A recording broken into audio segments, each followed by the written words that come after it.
Hello and welcome to Study Norms. दोस्तों, Jammu and Kashmir high court और जो आपका एग्जामिनेशन आने वाला है जूनियर असिस्टेंट का, अगर आप उसका फॉर्म भरा हुआ है और आप उसकी तैयारी कर रहे हैं तो ये वीडियो आपके लिए है। इसमें दोस्तों आपको 10 नंबर का एक सेगमेंट दिया हुआ है, job related awareness, job related terms कुछ इस तरीके से पूछा, भी मुझे एग्जैक्ट याद नहीं है। तो उसी में एक पार्ट आपको पूछता है टर्मिनोलॉजीज। दोस्तों टर्म्स वेरी इंपॉर्टेंट है, बिकॉज देखो सिंपल सी बात है यार, आप जिस दफ्तर में काम कर रहे हो, जिस दफ्तर में काम करोगे तो वहां पे जो रोजमर्रा की जिंदगी में जो इंपॉर्टेंट टर्म्स होती हैं उसका मतलब आपको पता होना चाहिए।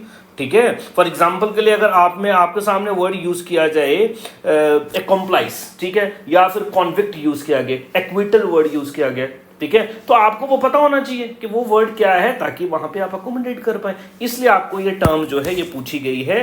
तो आप इसको इस वीडियो को देखें। इस वीडियो में हम लेटर वाइज लेटर जो है वो देखेंगे। आज हम ए लेटर के साथ में इंपॉर्टेंट टर्म्स जो हैं वो देखने वाले हैं। Jammu and Kashmir high court के अलावा भी अगर आप किसी भी जुडिशियल एग्जाम की तैयारी कर रहे हैं तब भी आप देख सकते हैं, लॉ की तैयारी कर रहे हैं तब भी आप देख सकते हैं। इसमें बहुत इंपॉर्टेंट टर्म्स जो हैं उसमें हम कवर करेंगे। दोस्तों आप बने रहें इस वीडियो में। चलते हैं, वीडियो को करेंगे स्टार्ट। चले, पहला हमारे पास जो वर्ड है एक्सेसरी एंड एक्म्प्लाइज। ठीक है, एक्म्प्लाइज, एक्सेसरी एंड एक्म्प्लाइज। दोस्तों मेरी बात समझ लेना, ये क्या है, वेरी सिंपल। मान लो जी कोई क्राइम हो रहा है, ठीक है, जो बंदा क्राइम कर रहा है वो तो क्रिमिनल है ही है, जो बंदा क्राइम कर रहा है वो तो क्रिमिनल है ही है। समटाइम्स क्या होता है, उसका एक दोस्त भी होता है, साथ में दोस्त भी होता है। तो एक बंदा होता है जो क्राइम बंदा एक्चुअल में कर रहा है और उसका साथ देता है, एक बंदा वो है। और दूसरा बंदा वो है जो एक्चुअल में इन्वॉल्वमेंट उसकी नहीं होती, लेकिन वो दूसरे बंदे को एनकरेज करता है क्राइम करने के लिए। फॉर एग्जाम्पल के लिए मैं और आप दोस्त हैं, फॉर एग्जाम्पल मैं और आप दोस्त हैं, आप मेरे को बोलते हो, आप क्या करते हो, मुझसे क्राइम करवाते हो। क्राइम कैसे करवाते हो, आप बोलेंगे हाँ भी रेमो सर ऐसी सी बात है, वो फलान बंदा जो है आपके लिए कुछ बोल रहा था, आओ इसको मारेंगे, आओ इसको मारेंगे। तो आपने मेरे को क्या कर दिया, एनकरेज कर दिया इसको पीटने के लिए, और मैंने इस बंदे को पीट दिया। ठीक है, तो आपने जब मेरे को एनकरेज करा ना, तो आपको बोलेंगे एक्सेसरी। लिखा है हु एनकरेजेस और helps other to commit a crime. Actual में इसकी प्रॉपर इन्वॉल्वमेंट नहीं होती, याद रख लेना, प्रॉपर इन्वॉल्वमेंट इसकी नहीं होती मेरे भाई। ठीक है, दूसरा होता है एक्म्प्लाइज। एक्म्प्लाइज की प्रॉपर इन्वॉल्वमेंट भी होती है। ये होता है जो क्राइम कर रहा है, साथ में उसका दोस्त। मैं मेन बंदा हूं जिसने जाके चपेड़े मारी हैं इस बंदे को, और आपने मेरा साथ दिया है। एक मैंने मारी है जी, 4 मैंने मारी है, 2 आपने भी मारी, यानी कि मैं मेन क्रिमिनल हो गया और मेरे दोस्त आप मेरा इस क्राइम में साथ दे रहे थे, इस वजह से आप क्या हो, एक्म्प्लाइज हो। याद रखना, a person who has taken part in or aided the commission of the crime.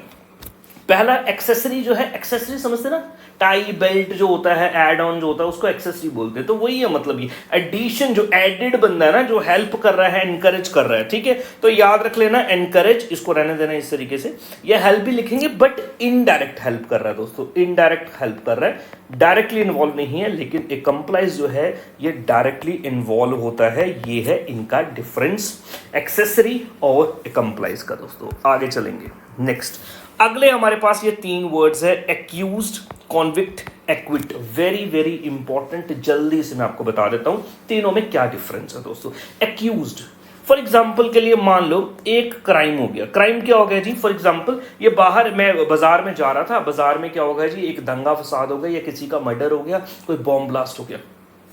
Suppose अब शक के बुनियाद में पुलिस कई सारे बंदों को उठा लेगी, तो जो शक के बुनियाद पे बंदा उठाया वो एक्यूज्ड है, यानी कि उस पर चार्जेस लगाए गए हैं, अभी तक प्रूफ नहीं हुए, देन इसको कोर्ट में पेश किया जाएगा। दोस्तों कोर्ट देखेगा ये बात ठीक है ये गलत है, इसने वाकई में इसकी इन्वॉल्वमेंट थी कि नहीं। दोस्तों अगर उसकी इन्वॉल्वमेंट हुई और उसको गिल्टी डिक्लेयर कर दे, ये बंदा गिल्टी है, तो उसको बोलेंगे, क्या बोलेंगे उसको, कॉन्विक्ट। ये बंदा कॉन्विक्ट कर दिया गया है, ये बंदा डिक्लेयर कर दिया गया है गिल्टी। तो एक्यूज्ड पर्सन क्या होता है, जो करता crime but not yet tried for it, मतलब ट्रायल नहीं है, उसको हमने चार्ज कर लिया है, एक्यूज कर लिया है, उस पर इल्जाम लगा है। जब वही बंदा डिक्लेयर हो जाए भाई ये गिल्टी है, तब ये हो जाता है कॉन्विक्ट। और दोस्तों जरूरी थोड़ी है कि किसी बंदे को एक्यूज किया वो हमेशा गिल्टी ही होगा, मे भी निर्दोष हो बेचारा, बेगुनाह हो, तो उसको छोड़ा भी तो जाएगा। तो दोस्तों जब वो बाइज्जत बरी हो जाएगा ना, तो उसको बोलेंगे एक्विट, और उसको उसके इस काम को एक्विट जो हुआ उसको बोलेंगे एक्विटल, ठीक है जी,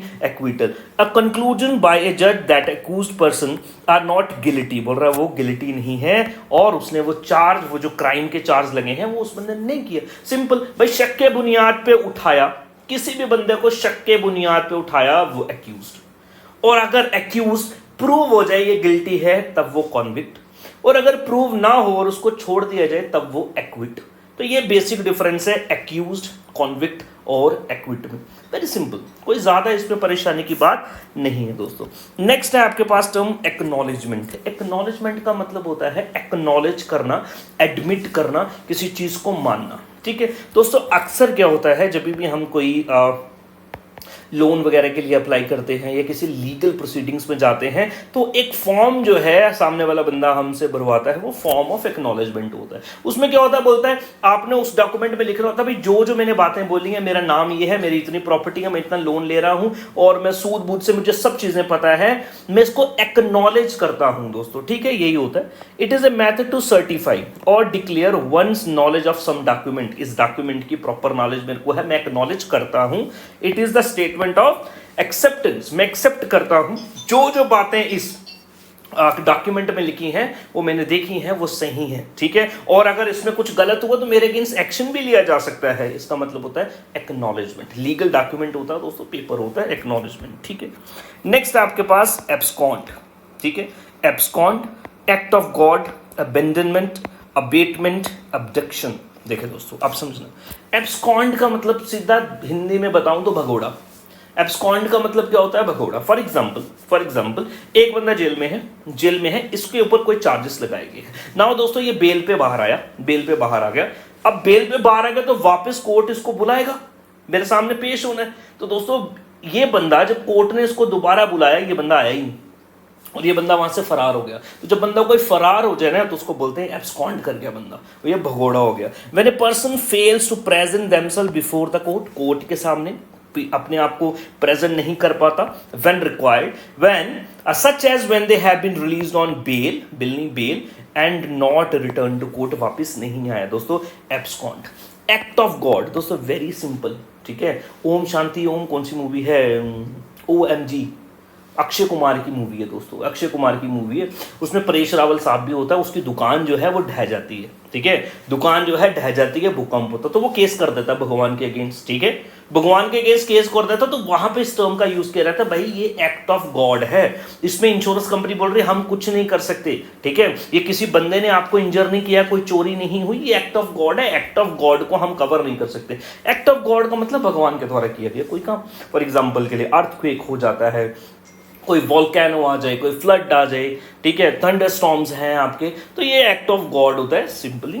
अबेंडनमेंट दोस्तों वेरी इंपॉर्टेंट, अबेंडन कर देना। अबेंडन का मतलब है त्याग कर देना, भाई छोड़ देना कोई चीज, अबेंडन कर देना, खाली कर देना, डेजर्ट कर देना, ठीक है। लीगल टर्म्स में इसका मतलब है giving up legal right, giving up legal right. आपका जो लीगल राइट था आपने छोड़ दिया, आपका लीगल राइट आपने छोड़ दिया। फॉर एग्जाम्पल मैं बताता हूँ क्या मतलब है।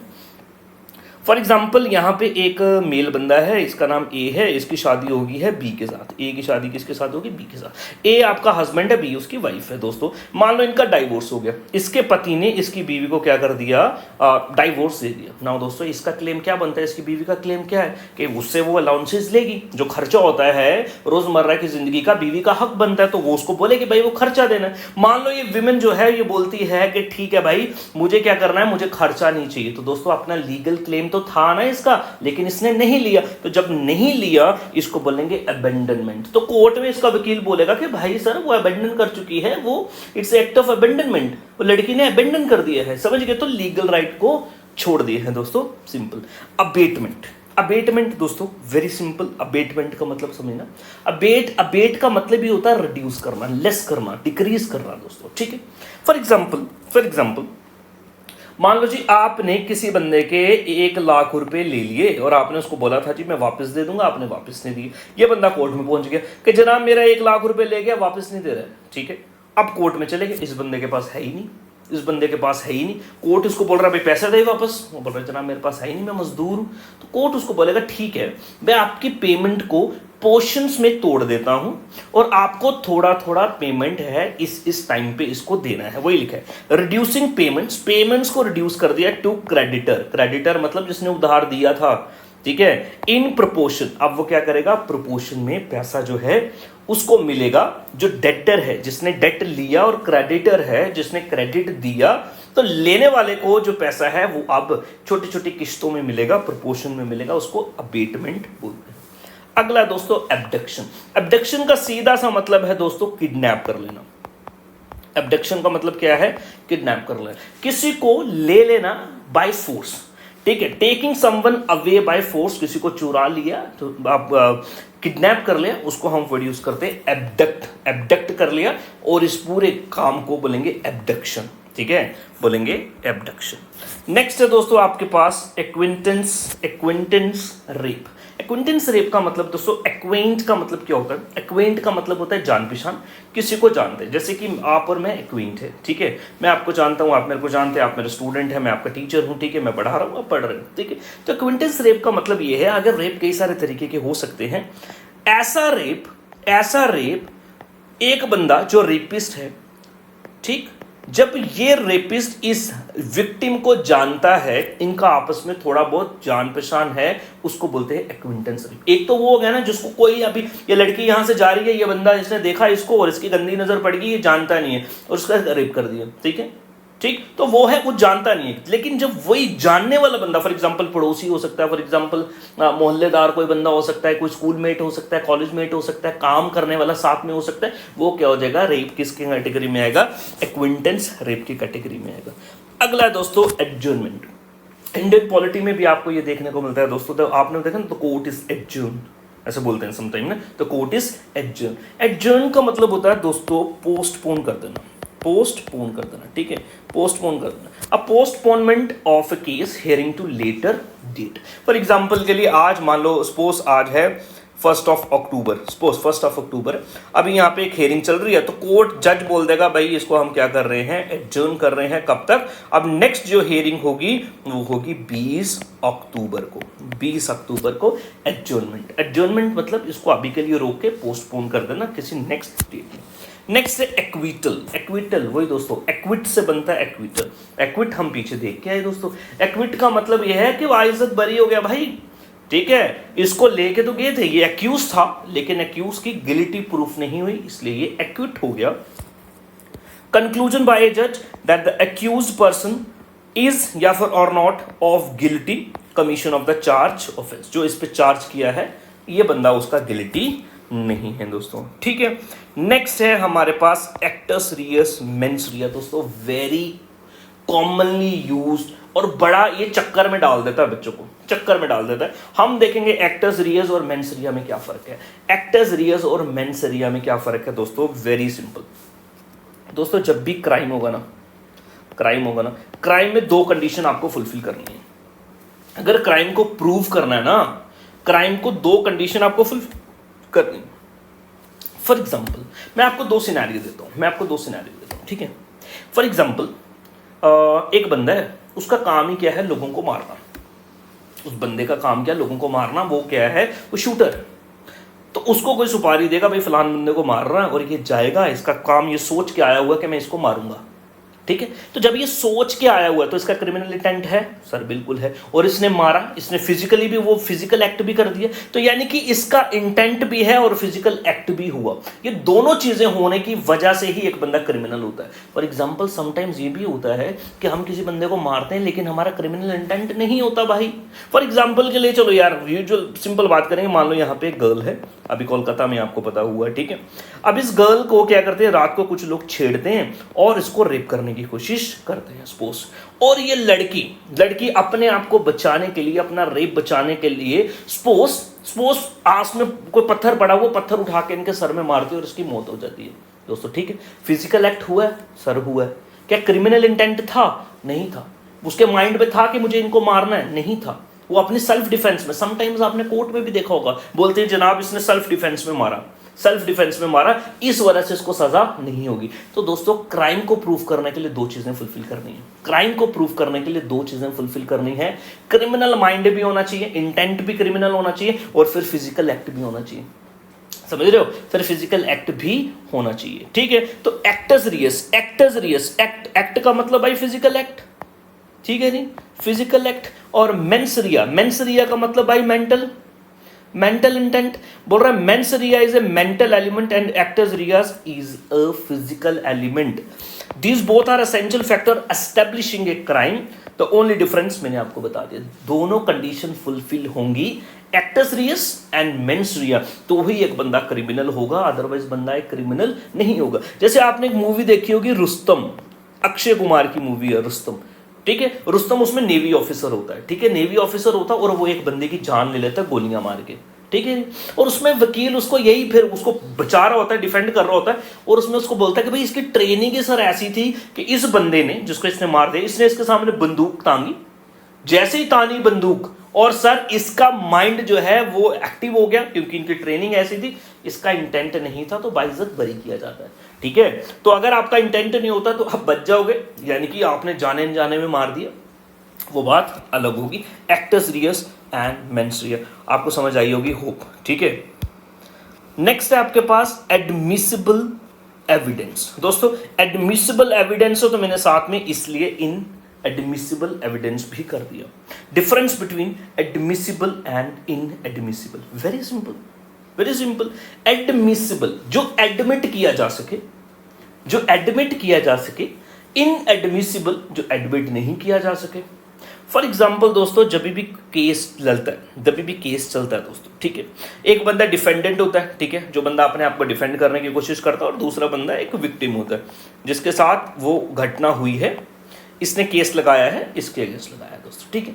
अब यहां पे ये भी बंदा कई सारी चीजों को प्रूफ करने के लिए एविडेंसेस लाएगा, और ये बंदा प्रूफ करने के लिए कई सारे एविडेंसेस लाएगा। भाई हर एक एविडेंस को एडमिट नहीं किया जा सकता, ठीक है? तो नहीं किया जा सकता वो इन एडमिसिबल, जो किया जा सकता है वो एडमिसिबल। सर कोई एग्जांपल दे दो, मैं एग्जांपल देता हूं। एग्जांपल क्या है मेरे भाई, समझना। फॉर एग्जांपल मान लो यहाँ पे दो वकील है, यहाँ पे एडवोकेट है, ये दोनों अपनी अपनी दलीलें दे रहे हैं, ठीक है? ये बंदा मान लो ये एडवोकेट बोले जनाब उस वक्त पे जब ये क्राइम हुआ, उस वक्त पे ये जब क्राइम हुआ तो ये जो लॉ था ये एनफोर्सेबल था, ये लॉ एनफोर्सेबल था, उस वक्त पे ये लॉ था सर, इसलिए इसको सजाए मौत जो है, ये सजा कोई भी है इस लॉ के हिसाब से देनी चाहिए। सोच मैं हाइपोथेटिक सिचुएशन बोल रहा हूं, ठीक है? और ये बंदा बोलेगा नहीं सर, नहीं, ये जो सजा है अभी बढ़ चुकी है, नहीं, तो इसको क्या है आज के लॉ के हिसाब से सजा देनी चाहिए, ठीक है? या फिर मतलब कुछ और दलील दे, या फिर बोल दे फॉर एग्जांपल दोनों एडवोकेट की बहस चल रही है, ये बोले जनाब यहाँ पे मैंने एक बंदा देखा है, ठीक है? मैंने एक बंदा देखा है, फॉर एग्जांपल जिसके समझाऊं तुम्हें, मान लो जी विटनेस होता है ना, विटनेस, ठीक? मान लो दो पंगा चल रहा है, विटनेस जो है खुद का बंदा आपको पता कभी नहीं हो सकता, खुद का बंदा कभी नहीं हो सकता। अब मेरे साथ क्राइम हुआ तो मेरा भाई विटनेस वहां पे नहीं हो सकता, विटनेस कोई ऐसा बंदा होना चाहिए जो मुझे नहीं जानता, जो तीसरा बंदा गवाही दे। तो मैं बोलूंगा नहीं जी ये मेरा विटनेस है सर, इसको एडमिट करो, इस एविडेंस को एडमिट करो, तो बंदा बोलेगा, कोर्ट बोलेगा ये इनएडमिसिबल है, भाई इसको एडमिट नहीं किया जा सकता। तो एडमिट किया जा सकता है तो एडमिसिबल, नहीं किया जा सकता तो इनएडमिसिबल, वेरी सिंपल, इसमें कोई मसले की बात नहीं है, ठीक है जी? For all the evidence submitted by the parties to the court may not be admissible, नहीं हो सकता, ठीक है? चलते हैं भाई आगे। अगला है एडजुडिकेशन, ठीक है? जुडिकेशन साथ में एडजुडिकेशन। एडजुडिकेशन क्या होता है दोस्तों? एक लीगल प्रोसेस होता है, मान लो यहाँ पे ए और बीच में एक पंगा चल रहा है, ए और बी के बीच में क्या चल रहा है? एक पंगा चल रहा है, ठीक है? पंगा चल रहा है जिस जमीन के ऊपर, पंगा चल रहा है जिस जमीन, ये बोल रहा है मेरी जमीन, ये बोल रहा है मेरी जमीन, तो अपनी जमीन को प्रूफ करने के लिए ये भी कुछ एविडेंसेस लाएगा और ये भी कुछ एविडेंसेस लाएगा, ठीक है? तो जब जजमेंट सुनाई जाएगी तो दोनों के जो एविडेंसेस होंगे उनको देख के पढ़ के फिर ही तो सुनाई जाएगी, फिर ही तो डिस्प्यूट को सॉल्व किया जाएगा ना। तो ये जो प्रोसेस है ना स्टडी करने का, इस प्रोसेस को स्टडी करने का, डिस्प्यूट को सेटल करने का, जज कर रहा है जो कॉम्पिटेंट अथॉरिटी है, जुडिशरी कर रही है, इस प्रोसेस को बोलते हैं adjudication. Legal process of deciding a dispute, एक डिस्प्यूट को डिसाइड करेंगे between two or more parties by a competent authority, ये प्रोसेस डिस्प्यूट को सेटल करना। एडजुडिकेशन, और जो करता है उसको एडजुडिकेटर बोलते हैं दोस्तों, ठीक है जी, उसको क्या बोलेंगे, एडजुडिकेटर बोलते हैं, वो जज होते हैं यूजुअल, ठीक। एडमिशन, एडवोकेट, एडमिशन मतलब किसी डॉक्यूमेंट को एडमिट करना, उसको एडमिशन बोलेंगे, ठीक है। एडवोकेट आपको पता ही है बंदा कौन होता है, एडवोकेट जो लॉ को प्रैक्टिस करता है दोस्तों, ठीक है। लॉयर का मतलब जिसने सिर्फ पढ़ाई की है, एडवोकेट का मतलब जो प्रैक्टिस भी करता है कोर्ट में, ठीक है, तो ये भी याद रख लेना वर्ड। नेक्स्ट है दोस्तों एफिडेविट। एफिडेविट आपको बड़ी कॉमन चीज आपको पता है, ठीक है। एफिडेविट फॉर एग्जांपल दुकान बनानी है, उसके लिए आपको एक एफिडेविट देना है दोस्तों, ठीक है। कई सारी चीजों में, डिफरेंट चीजों में आपको एफिडेविट्स जो है वो लगते हैं दोस्तों, ठीक है। लोन ले रहे हो वहां पे एफिडेविट लगेगा दोस्तों, ठीक। एफिडेविट क्या है, एक लीगल डॉक्यूमेंट होता है, लीगल डॉक्यूमेंट होता है, sworn bye A party before A notary. दोस्तों याद रखना है, एफिडेविट कौन बनाता है, नोटरी बनाता है, ठीक है। उसके पास पावर होती है, लीगल पेपर होता है, वो सब चीजें लिखता है, स्टाम्प वाम्प लिखता है दोस्तों, ठीक है। Asserting that the contents of the document are made to the best of the signatory knowledge. जो जो चीजें लिखी हैं, सिग्नेटरी यानी जो बंदा है, जो बनवा रहा है, जो साइन कर रहा है, उसके नॉलेज, बेस्ट नॉलेज से दोस्तों ये किए गया है, उसकी इंफॉर्मेशन है, उसको बिलीफ है, ये एक डॉक्यूमेंट होता है दोस्तों, एफिडेविट बोलते हैं। नेक्स्ट है दोस्तों अपील। अपील का मतलब क्या है, चैलेंज करना, ठीक है। अपील का मतलब दोस्तों रिक्वेस्ट करना भी होता है। लॉ की भाषा में अपील का मतलब होता है चैलेंज करना। सर किसको चैलेंज करना, फॉर एग्जाम्पल के लिए मेरा केस चल रहा है हाई कोर्ट में, मेरा एक केस चल रहा है हाई कोर्ट में, हाई कोर्ट ने जजमेंट दे दी भाई, मेरे को लग रहा है भाई मेरे साथ जस्टिस ही नहीं हुआ, तो मैं हाई कोर्ट की जजमेंट को चैलेंज करूंगा, कहां पे, सुप्रीम कोर्ट में। तो इसको क्या बोलेंगे, अपील करना, कि मैं कहां पे अपील करूंगा, मैं सुप्रीम कोर्ट में अपील करूंगा, लिखा है। A process by which A litigant, दोस्तों ये भी वर्ड समझ ले, लिटिगेंट वो बंदा होता है कि जो बंदा एप्लीकेशन डालता है, ठीक है, उसको लिटिगेंट बोलते हैं। To approach a higher court, यानी कि ऊपर वाला कोर्ट, यानी कि सुप्रीम कोर्ट है तो ऊपर वाला कोर्ट हायर कोर्ट हो गया, डिस्ट्रिक्ट कोर्ट है तो ऊपर वाला कोर्ट हाई कोर्ट हो गया। Authority challenging the order, judgment of the lower court, tribunal और अथॉरिटी। जजमेंट को क्या करना है दोस्तों, जजमेंट को यहां पे चैलेंज करना है ऊपर वाले कोर्ट में, तो हो गया अपील, वेरी सिंपल। नेक्स्ट दोस्तों अपेयरेंस, ये भी सिंपल, अपेयर होना, किसके सामने, कोर्ट के सामने। दोस्तों किसी भी मसले में, फॉर एग्जांपल कोई क्राइम हो गया है, पुलिस ने आपका नाम वाम दिया है, बोल दिया जी ये भी बंदा जो है इसमें शामिल हो सकता है, ठीक है। कोर्ट वहां से एक समन डालेगा कि भाई उस बंदे को मेरे सामने बुलाओ, कोर्ट के सामने बुलाओ। और जब आप कोर्ट के सामने जाओगे तो आपको क्या बोलेंगे जी, कोर्ट के सामने मेरी अपीयरेंस है, ठीक है। तो कोर्ट के सामने पेश होना अपीयरेंस है। A party showing up in court in response to summon or notice. उन कोर्ट ने समन डाला था, नोटिस डाला था, आप सामने पेश हो गए, समझ रहे हो, बोल रहा है। A party can make appearance either in person through the lawyer, अपने लॉयर के थ्रू भी जा सकता है, depending upon the case. Criminal proceeding में complainant and accused needs to be personally present at every hearing unless the court, जब तक उसको माफ ना करे, हर एक हियरिंग में उसको पहुंचना पड़ता है दोस्तों। नहीं पहुंचेगा तो बोलेंगे एब्सकॉन्ड है बंदा, नहीं पहुंचेगा तो क्या बोलेंगे, एब्सकॉन्ड हो गया बंदा, है ना, भाग गया, भगोड़ा हो गया, तो एब्सकॉन्ड एंड अपीयरेंस। नेक्स्ट है दोस्तों एपेलेंट। एपेलेंट दोस्तों अभी ऊपर पड़ा था अपील, अभी ऊपर पड़ा था अपील, चैलेंज करना, तो जो अपील करता है उसको एपेलेंट बोलते हैं, समझ रहे हो मेरी बात, जो अपील करेगा वो एपेलेंट है। A person who files an appeal applies to higher court for reconsideration of the decision made by lower court.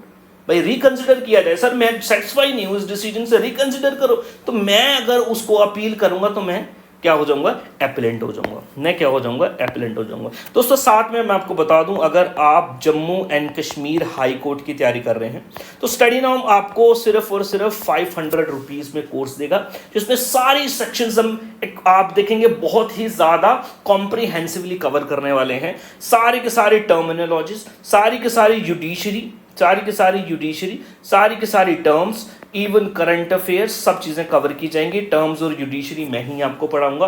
Computers हमने ऑलरेडी अपने प्लेलिस्ट बना दी है दोस्तों, अपडेटेड है सब चीजें, ठीक है, बहुत बढ़िया से कंप्यूटर्स बना दिया। इंग्लिश का पूरा जो सेगमेंट है वो वहां पे हमने ऑलरेडी डाल दिया हुआ है। टर्म्स हमारी रेगुलर बेसिस पे चल रही हैं। अगर आपको हमारी ये टर्म्स, मेरी ये वीडियो अच्छी लग रही, समझ आ रही है, तो आप हमारे कोर्स को भी ज्वाइन कर सकते हैं। बड़ी मिनिमल फीस आपके लिए रखी है, 500 रुपये में आप इसको ज्वाइन कर सकते हैं। इसके अलावा और भी अगर आप नायब तहसीलदार, पटवारी, सब इंस्पेक्टर, जेकेपी कांस्टेबल की तैयारी कर रहे हो दोस्तों, तो आप इसमें एनरोल हमारे कोर्सेज में जो है कर सकते हैं। और दोस्तों 23 सितंबर महाराजा हरि सिंह का बर्थडे है, इसमें आपको कई सारे ऑफर्स भी अवेल आप कर सकते हो जो आपको मिल जाएगा। इसके लिए आप हमारे टेलीग्राम चैनल, हमारे इंस्टाग्राम, हमारे यूट्यूब को सब्सक्राइब कर लें दोस्तों, हमें फॉलो कर लें और एप्लीकेशन स्टडी नॉर्म्स डाउनलोड कर लें। सारे के सारे लिंक्स डिस्क्रिप्शन में आपको मिलते हैं। और ज़्यादा कोई प्रॉब्लम है 9149636808 नंबर आपके पास है मेरे भाई, फ़ोन आप कर सकते हो। नेक्स्ट है दोस्तों आपके पास एरर्स, ठीक है, क्या है एरर्स दोस्तों। एरर्स का मतलब क्या होता है? पेंडिंग चीज़। एरर्स का मतलब क्या होता है? पेंडिंग चीज़, ठीक है, पेंडिंग चीज़ कोई भी हो सकती है। एरर्स का मतलब फॉर एग्जांपल यहाँ पे एरर्स का मतलब है वो केसेस जो पेंडिंग है। मतलब फॉर एग्जांपल अगर एक केस 1 साल में सॉल्व हो जाना चाहिए बट नहीं हुआ तो उसको बोलेंगे errors, simple. But some delayed cases might be in system for longer than the normal time, usual time से ज़्यादा ले रहे हैं, कोई रीज़न होंगे उसके लिए। Those cases show of unwarranted delay will be referred to as errors, तो उनको errors बोलते हैं। simple delayed cases मेरे भाई, simple errors का मतलब क्या है? delayed cases, ठीक है, simple। next है दोस्तों assault, अगला है assault। assault का मतलब होता है वार। असॉल्ट का मतलब क्या होता है? वार, किसी पे वार करना, ठीक है। चलो भाई, अब क्या है? इट इज ए थ्रेट और an attempt to use criminal force on individual. Actual physical contact is not required to prove an assault. दोस्तों मेरी बात समझ लेना, असॉल्ट का मतलब ये होता है कि एक्चुअल में आप किसी को मारते नहीं हो, लेकिन आप उसको थ्रेट देते। फॉर एग्जांपल आप मेरी क्लास में बैठे हो, पढ़ रहे हो, ठीक है जी, पढ़ रहे हो भाई, बड़ी मस्ती शोर कर रहे हो भाई, मुझे आया गुस्सा, मैं वहां से ले आया डंडा और मैंने डंडा उठा लिया तुम्हारे ऊपर कि मैं तुम्हें मारूंगा। तो दोस्तों ये क्या है? असॉल्ट है। मैंने अटेम्प्ट किया ना, मारा नहीं है मेरे भाई, मारा नहीं है। मारूंगा तो आपको फिर वो बेटर ही होता है, वो अलग टर्म है, वो बेटर ही हो जाता है, ठीक है, वो छोड़ दें। मैंने आपको डंडा उठाया, आपको मारने की कोशिश की लेकिन मारा नहीं, वो क्या है? असॉल्ट है। मैंने बोला जी मैं तुम्हें मारूंगा, तो वो क्या है? असॉल्ट है। मैंने थ्रेट किया आपको भाई मार दूंगा, असॉल्ट है, ठीक है। तो असॉल्ट जो है वो भी केस जो है हम उसके अगेंस्ट भी दर्ज कर सकते हैं। असॉल्ट क्या है? एक थ्रेट देना या फिर अटेम्प्ट करना किसी को, असॉल्ट है मेरे भाई, याद रख लेना, ठीक है, बिल्कुल। नेक्स्ट है आपके पास अरेस्ट। अब इसको क्या पढ़ें दोस्तों? अरेस्ट का मतलब किसी बंदे को किसी चार्ज में लगा के कस्टडी में ले लेती है पुलिस, तो उसको हम क्या बोलते हैं? अरेस्ट बोलते हैं। अरेस्ट वारंट, वारंट का मतलब भाई एक ऑर्डर, ठीक है। फॉर एग्जाम्पल कोई यहाँ पे क्या हो गया है? फॉर एग्जाम्पल कोई मर्डर हो गया, ठीक है, मर्डर हो गया, ठीक। और यहाँ पे मान लो जी कोई इन्फ्लुएंशियल, कोई पढ़ा लिखा बंदा है, पुलिस को लग रहा है ये भी उसमें इसकी इन्वॉल्वमेंट हो सकती है। अब पुलिस अब इस बंदे को डायरेक्ट जाके नहीं उठा सकती, पता ये दौड़े लगवा देगा उसकी, क्योंकि पढ़ा लिखा बंदा है, इसको नॉलेज है सब चीज़ें। मान लो मेरे को आ जाए पुलिस लेने, मैं तो फिर उनको भगा ही दूंगा ना, मैं बोलूंगा भाई वारंट लेके आओ, तुम्हारे पास है ऑर्डर कोर्ट का, ऐसे तो नहीं लेके जा सकते ना। तो बोल रहा है एक order passed by the magistrate जज authorizing a law enforcement agency to arrest a person, ठीक है नहीं, वो जो एक सस्पेक्टेड बंदा है क्राइम में, तो वारंट आ रहा था, ठीक है, याद रख लेना। नेक्स्ट है दोस्तों आर्सन। दोस्तों आर्सन का मतलब सिंपल है, आर्सन का मतलब सिंपल है, अगर आप किसी की प्रॉपर्टी को डैमेज करते हो, कैसे? Bye setting it on fire, आपने आग लगा दी उधर, वो उसको आर्सन बोलेंगे, ठीक है, उसको क्या बोलेंगे? आर्सन बोलेंगे। फॉर एग्जाम्पल मान लो जी आपका पंगा हो गया किसी के साथ, किसी की गाड़ी खड़ी थी, आपको उस पर गुस्सा आया, आपने तेल फेंक के आग लगा दी, तो आपने जो आग लगाई उसको क्या बोलेंगे? आर्सन बोलेंगे। Voluntary act of burning a property or setting a property on fire, किसी में आग लगा देनी किसी की प्रॉपर्टी में, उसको क्या बोलेंगे? आर्सन बोलेंगे दोस्तों, ठीक है। अगला है हमारे पास अटैचमेंट लास्ट है मेरे भाई। अटैचमेंट बोल रहा है, अटैचमेंट क्या होता है? एक ऑर्डर है सीज करने का और अटैचिंग प्रॉपर्टी एसेट्स, इसको आप अटैचमेंट प्रॉपर्टी समझना मेरे भाई, ठीक है जी। चलो भाई, to satisfies the demands of the claims made by the party, courts में attach debtor property to pay their creditor to secure the creditor interest during the pendency of proceeding. इसका मतलब क्या है? मैं सिंपल सी बात आपको बता देता हूँ, ठीक है, सिंपल सी बात आपको बता देता हूँ, समझो। फॉर एग्जाम्पल एक क्रेडिटर है, ठीक है। क्रेडिटर का मतलब ये है कि यहाँ पे एक बंदा है, ठीक है, मान लो मुझे पैसा चाहिए, मुझे पैसा चाहिए, मैं इस बंदे के पास जाऊंगा, सर ऐसी ऐसी बात है, हमें क्या करना है, पैसा चाहिए, हमें कुछ प्रोजेक्ट बनाना है, तो आप हमें सर क्या कर दो, 1 करोड़ रुपया दे दो। इसने दे दिया भाई, इसने दे दिया, 1 करोड़ रुपया दे दिया इसने। अब दोस्तों मैंने उसको बोला भाई 1 साल के बाद मैं आपको वापस दे दूंगा, या किस्तों में दूंगा, या कैसे भी दूंगा, बट मैंने नहीं दिया। देन ये बंदा कहां पे पहुंच जाएगा, कोर्ट में पहुंच जाएगा, जनाब ऐसी सी बात है, पैसा लिया, दे नहीं रहा, दे नहीं रहा। तो दोस्तों कोर्ट क्या करेगी, मेरी जो प्रॉपर्टी होगी ना उसको भी सीज कर लेगी, इवन मेरे बैंक अकाउंट्स भी सीज कर लेगी, इवन मेरा घर भी सीज कर लेगी, ताकि इन सब से इस बंदे का पैसा जो है वो पे बैक हो सके।